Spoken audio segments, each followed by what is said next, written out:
Hello students, आज आपण आपल्या principles of genetics, plant breeding and plant physiology या विषयामध्ये आज आपण चौथा भाग घेणार आहोत. तर आज आपण पाहणार आहोत क्रोमोझोम स्ट्रक्चर अँड फंक्शन. तर क्रोमोझोम त्याचं स्ट्रक्चर काय असतं आणि त्याचे कार्य काय असतात हे आपण आजच्या भागामध्ये पाहणार आहोत. चला तर मग definition of chromosome. A chromosome is an organized structure of DNA and protein found in cell. तर क्रोमोझोम हे एक ऑर्गनाइज स्ट्रक्चर आहे, वेल ऑर्गनाइज केलेलं स्ट्रक्चर आहे. कशाचं? तर डीएनए आणि protein found in cell. Cell मधले असणाऱ्या डीएनए म्हणजे डीऑक्सीरायबोज न्यूक्लिक ऍसिड आणि प्रोटीन, सेल मध्ये प्रेझेंट असणाऱ्या डीएनए आणि प्रोटीनचं एक वेल ऑर्गनाइज स्ट्रक्चर म्हणजे क्रोमोझोम आहे. It is a single piece of coiled DNA containing many genes, regulatory and other nucleotide sequences. तर हा डीएनएचा एक सिंगल पीस आहे. कॉइल्ड डीएनएचा म्हणजे कॉइल्ड म्हणजे डीएनए असा गुंडाळलेल्या स्वरूपात असतो. तर तशा डीएनएचा एक सिंगल पीस आहे ज्यामध्ये मेनी जीन्स असतात, regulatory and other nucleotide sequences सुद्धा असतात. तर chromosome also contain DNA bound protein which serve to package the DNA and control its function. तर chromosome also contain DNA bound protein. DNA नी bound असणाऱ्या protein सुद्धा असतात chromosome मध्ये, which serve to package the DNA and control its function. आणि ते DNA चे function control करतात. क्रोमोझोम्स हे डीएनए चे फंक्शन कंट्रोल करतात. त्यानंतर आपण पाहू chromosome structure, types and function. तर आपण आता डेफिनेशन पाहिली आहे. डेफिनेशन आहे की अ chromosome is an organized structure of DNA and protein found in cell. It is a single piece of coiled DNA containing many genes, regulatory and other nucleotide sequences. Chromosome also contain DNA bound protein which serve to package the DNA and control its functions. ही झाली definition of chromosome. त्यानंतर आपण पाहू chromosome structure, types and function. तर क्रोमोझोमचं structure कसं असतं ते आपण पाहूया. In the nucleus of cell the DNA molecule is package into thread like structure called chromosome. सेलचा जो न्यूक्लियस असतो, मागच्या लेक्चरमध्ये आपण पाहिलं की सेलमध्ये सेलचा जो मेम्ब्रेन, जसा आपल्या बॉडीचा ब्रेन आपल्या बॉडीचे सर्व कार्यांवर नियंत्रण ठेवतो, त्याच प्रकारे सेलमध्ये सेलच्या सर्व कार्यांवर नियंत्रण न्यूक्लियस द्वारे ठेवले जाते. तर या न्यूक्लियस मध्ये डीएनए मॉलिक्यूल असतात.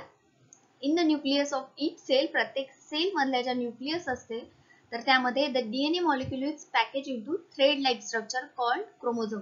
त्यामध्ये आपले जे डीएनए मॉलिक्यूल असतात ते थ्रेड लाइक स्ट्रक्चर मध्ये पॅक असतात, तर त्याला क्रोमोझोम्स असं म्हणतात. म्हणजे in the nucleus of each cell the DNA molecule is packaged into thread like structure called chromosome. Each chromosome is made up of DNA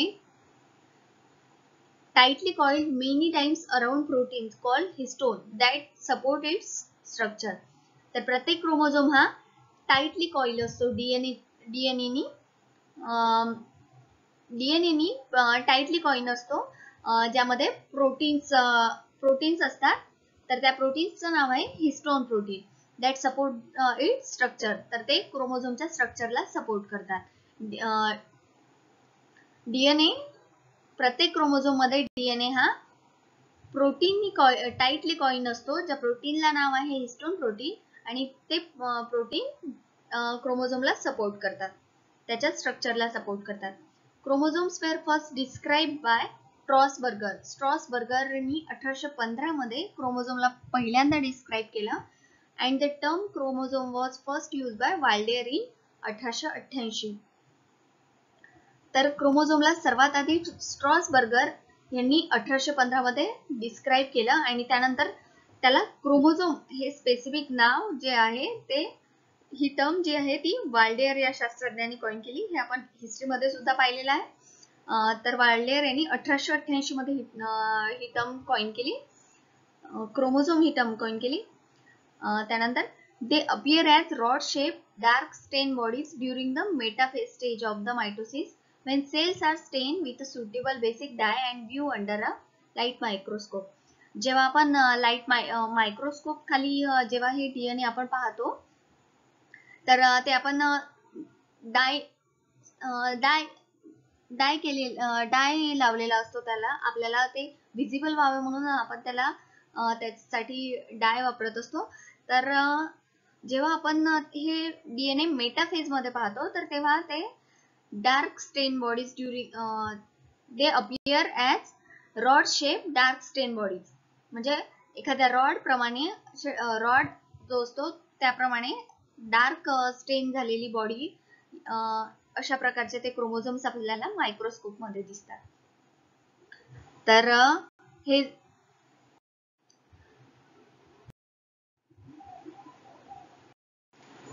तर in eukaryote the chromosomes are multiple, large, linear and are present in the nucleus of the cell.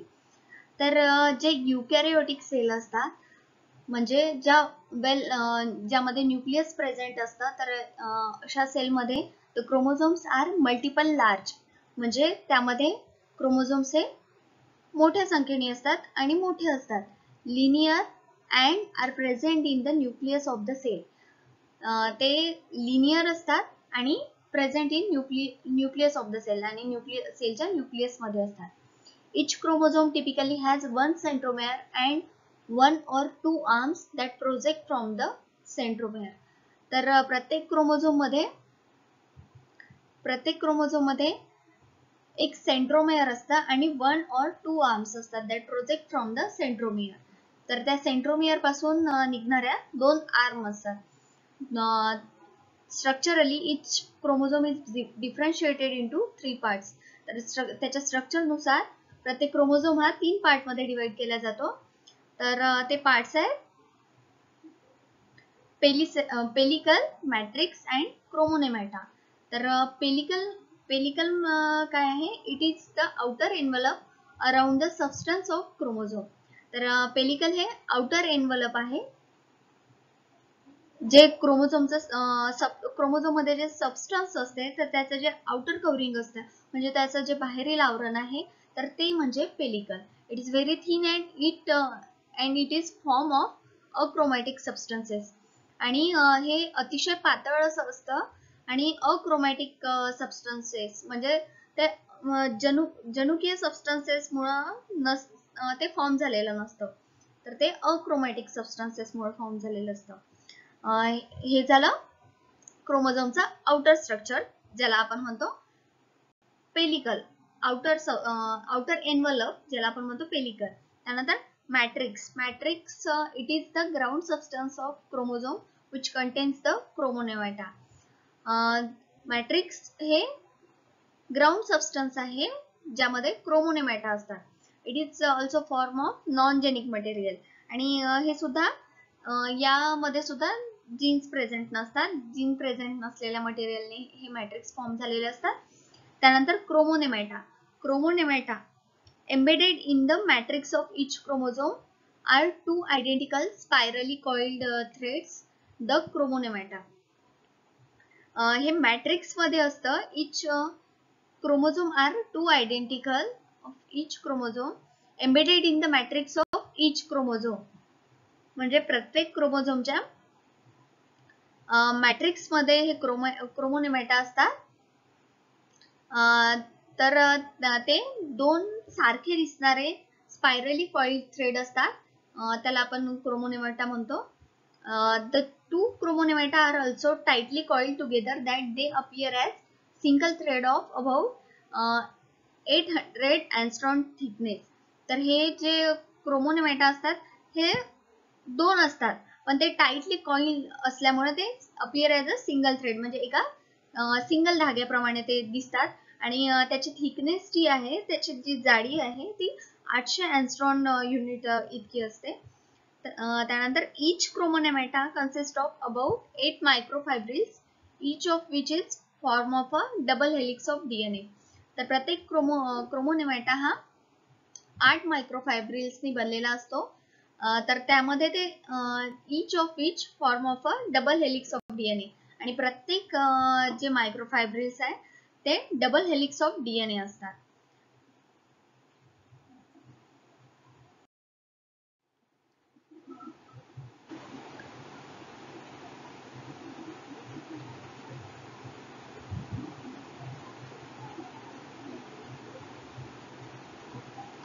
तर आपण पाहूया types of chromosome.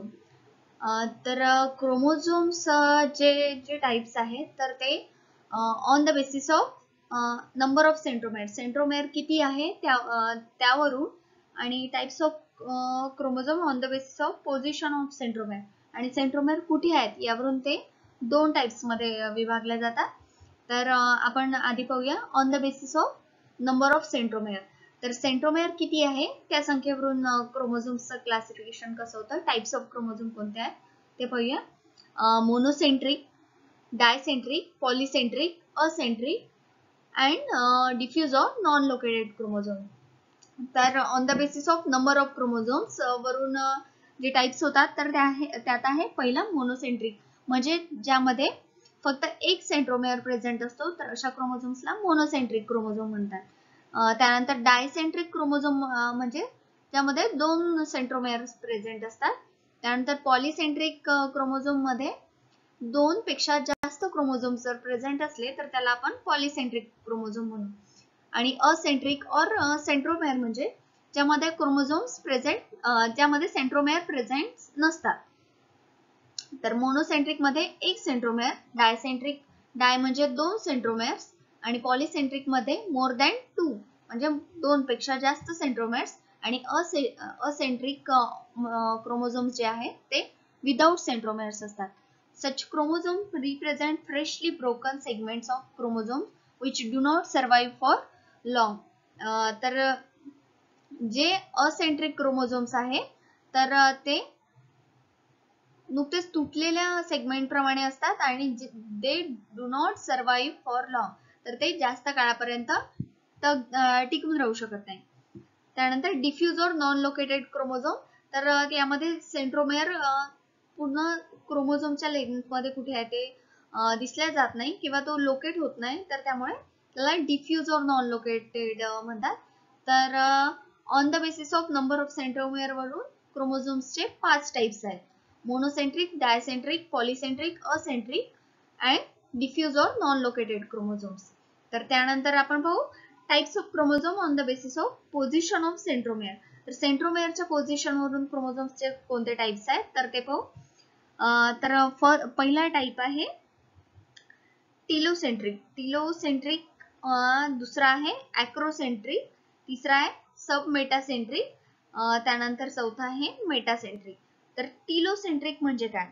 Telocentric chromosomes are rod shaped chromosomes with centromere occupying the terminal position so that the chromosomes have just one arm. तर जे telocentric chromosome आहे तर त्यातला जो त्याला आपण म्हणतो सेंट्रोमेअर जो आहे तर तो एकदम टोकाला असतो, वरच्या किंवा खालच्या टोकाला असतो. त्या बाजूच्या क्रोमोझोमच्या ज्या बाजू असतात तर त्याच्या एका टोकाला आपला सेंट्रोमेअर असतो, त्यामुळे ते एकच त्या क्रोमोझोमची एकच आर्म असल्यासारखं दिसतं, तर त्याला आपण टिलोसेंट्रिक क्रोमोझोम म्हणतो. त्यानंतर acrocentric. Acrocentric are also rod shape chromosome with centromere occupying a sub terminal position. Acrocentric chromosomes मध्ये ते सुद्धा रॉड प्रमाणे दिसतात आणि त्याच्या एका बाजूला म्हणजे एका टर्मिनल पोझिशनला एकदम शेवटच्या टोकाला जो आहे तर तिथे सेंट्रोमेअर प्रेझेंट असतो. One arm is very long and the other one is very short, आणि त्यामुळे ज्या क्रोमोझोम्सच्या ज्या आर्म्स आहेत तर त्यामध्ये एक फार छोटी आणि एक फार मोठी अशा प्रकारची दिसते. त्यानंतर sub metacentric chromosomes. Sub metacentric chromosomes are with centromere slightly away from the mid point so that the two arms are unequal. आणि सब मेटासेंट्रिक क्रोमोझोम मध्ये जो सेंट्रोमेअर असतो तो slightly away from the mid point, म्हणजे एकदम जो मध्ये असणारा जो पॉइंट आहे तर त्याच्या थोडा सरकलेला असतो, म्हणजे त्यामुळे दोन्ही बाजू सारख्या न होता अनइक्वल होतात. एक बाजू थोडी छोटी आणि एक बाजू थोडी मोठी होते, तर ते सब मेटासेंट्रिक क्रोमोझोम्स मध्ये होते, ज्यामध्ये centromere slightly away from the mid point असतो. आणि मेटासेंट्रिक क्रोमोझोम मध्ये जो आपला सेंट्रोमेअर आहे तो एकदम मिडल पोझिशनला असतो आणि त्यामुळे क्रोमोझोम्सचा व्ही शेप फॉर्म होतो so that the two arms are almost equal, आणि त्यामुळे जो आपला सेंट्रोमेअर एकदम मध्ये असल्यामुळे क्रोमोझोम्स दोन क्रोमोझोम्सच्या ज्या आर्म्स आहेत तर त्या एकदम ऑलमोस्ट इक्वल दिसतात. आपण आता डायग्राम पाहून घेऊया क्रोमोझोम्सची. हे फर्स्ट डायग्राम मध्ये क्रोमोझोमचं स्ट्रक्चर आहे. तर हे आपण आताच सांगितल्याप्रमाणे हे आउटर कव्हरिंग म्हणजे हे पेलिकल आहे. त्यानंतर मॅट्रिक्स, त्यानंतर हे क्रोमोनेमॅटा. तर या प्रकारची डायग्राम आहे. क्रोमोझोमचं स्ट्रक्चर आहे या प्रकारचं. आणि त्यानंतर आपण आताच टाइप्स ऑफ क्रोमोझोम पाहिले. तर त्यामध्ये अशा प्रकारे क्रोमोझोम्सचे टाइप आहे. तर मेटासेंट्रिक क्रोमोझोम मध्ये या दोन्ही आर्म या इक्वल दिसतात क्रोमोझोम्सच्या, ज्यामध्ये सेंट्रोमेअर हा एकदम मिडल पोझिशनला असतो. त्यानंतर सब मेटासेंट्रिक मध्ये centromere slightly away from the middle position असतो. त्यामुळे या दोन्ही आर्म अनइक्वल दिसतात. आणि अॅक्रोसेंट्रिक मध्ये सेंट्रोमेअर जो आहे तो एकदम टोकापासून एकदम थोडा खाली सरकलेला असतो. त्यामुळे एक बाजू फारच छोटी आणि एक बाजू फार मोठी दिसते क्रोमोझोम्सची. आणि टिलोसेंट्रिक मध्ये जो सेंट्रोमेअर आहे तो एकदम टोकाला गेलेला असतो. तर त्यामुळे क्रोमोझोम्स एकच बाजू असल्यासारखा दिसतो. हे झालं टाइप्स ऑफ क्रोमोझोम आणि ही आहे स्ट्रक्चर ऑफ क्रोमोझोमची डायग्राम. तर ही डायग्राम आपल्याला पेपरमध्ये काढणं गरजेचं आहे जेव्हा आपल्याला क्रोमोझोमचं स्ट्रक्चर विचारलेलं असते. तर आपण पुढे पाहूया function and significance of chromosomes. तर क्रोमोझोमचे फंक्शन किंवा सिग्निफिकन्स काय आहे? The number of the chromosome is constant for a particular species. एखाद्या स्पेसिस साठी क्रोमोझोम्सचा नंबर हा कॉन्स्टंट असतो. Therefore, these are of great importance in the determination of phylogeny and taxonomy of the species. आणि त्यामुळे एखाद्या स्पेसिसची फायलोजेनी किंवा त्याची टॅक्झॉनॉमी डिटरमाइन करण्यासाठी हे फार महत्त्वाचं असतं की त्या पर्टिक्युलर स्पेसिस मधला क्रोमोझोम नंबर किती आहे. त्यानंतर जेनेटिक कोड स्टोरेज. क्रोमोझोम हे जेनेटिक कोड स्टोरेजचं सर्वात महत्त्वाचं असं ऑर्गॅनिली आहे. तर chromosome contains the genetic material that is required by the organism to develop and grow. तर क्रोमोझोम मध्ये असं जेनेटिक मटेरियल असते जे ऑर्गॅनिझमला डेव्हलपमेंट आणि ग्रोथसाठी महत्त्वाचं असते. DNA molecules are made up of chain of units called gene. Chromosome मध्ये असणारे जे जीन्स आहे तर त्यामध्ये जे स्पेसिफिक प्रोटीन्स असतात तर ते सेलच्या प्रॉपर फंक्शनसाठी आवश्यक असतात. त्यानंतर सेक्स डिटर्मिनेशन. सर्वात महत्त्वाचं क्रोमोझोमचं जे फंक्शन आहे तर ते आहे sex determination. Humans have 23 pairs of chromosomes, out of which one pair is sex chromosome. तर माणसामध्ये क्रोमोझोमच्या 23 जोड्या असतात. तर त्यामध्ये 22 जोड्या या ऑटोझोम्सच्या आणि 23वी जोडी ही सेक्स क्रोमोझोम्सची असते. तर मानवी स्त्रीमध्ये have 2 X chromosomes and male have 1 X and 1 Y chromosome. तर मानवी स्त्रीमध्ये 2 X क्रोमोझोम आणि पुरुषामध्ये X आणि Y क्रोमोझोम असतात. आणि sex of the child is determined by chromosome pass down by the male. तर त्यामुळे सेक्स डिटर्मिनेशन हे मेल कडून पास होणाऱ्या क्रोमोझोमवर डिपेंड असतं. Control of cell division. त्यानंतर क्रोमोझोमचं मेन फंक्शन आहे सेल डिव्हिजन कंट्रोल करणं. Chromosomes check successful division of cell during the process of mitosis. तर क्रोमोझोम्स जे सेलचं जेव्हा डिव्हिजन होतं तर त्यावेळी क्रोमोझोम सर्वात महत्त्वाचं काम असतं. The chromosomes of the parent cell ensure that the correct information is passed on to the daughter cell required by the cell to grow and develop correctly. तर क्रोमोझोम्स हे पॅरेंट सेल म्हणजे पहिल्या ज्या सेलचे क्रोमोझोम्स असतात तर ते chromosomes ensure करतात की correct information pass on the daughter sale.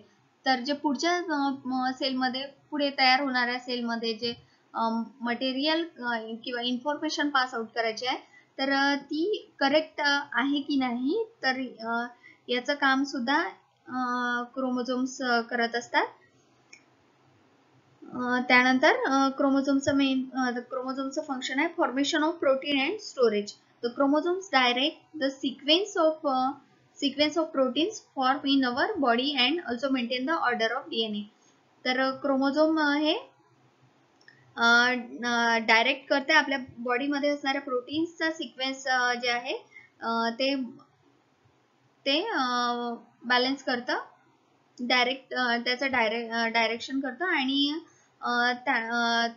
आणि and also maintain the order of DNA आणि DNAचा ऑर्डर सुद्धा मेंटेन करतं. The proteins are also stored in the coiled structure of the chromosome. आणि हे प्रोटीन्स जे आहे तर ते कॉइल्ड स्ट्रक्चर मध्ये क्रोमोझोम स्टोअर करून ठेवतात आणि त्या कॉइल्ड प्रोटीन्स जे कॉइल्ड असतात तर त्याला proper packaging these proteins bound to the DNA help in proper packaging of the DNA. आणि हे जे प्रोटीन्स आहे तर ते डीएनएच्या प्रॉपर पॅकेजिंग साठी यूज केले जातात. तर अशा प्रकारे क्रोमोझोम्सचं फंक्शन आपण पाहिलंय. तर आज आपण शिकलो आहोत क्रोमोझोम म्हणजे काय, त्याचे टाइप्स आणि त्याचं फंक्शन. तर आज आपण इथेच थांबूया आणि नेक्स्ट चॅप्टर मध्ये आपण घेऊया मेल स्टेरिलिटी. Thank you.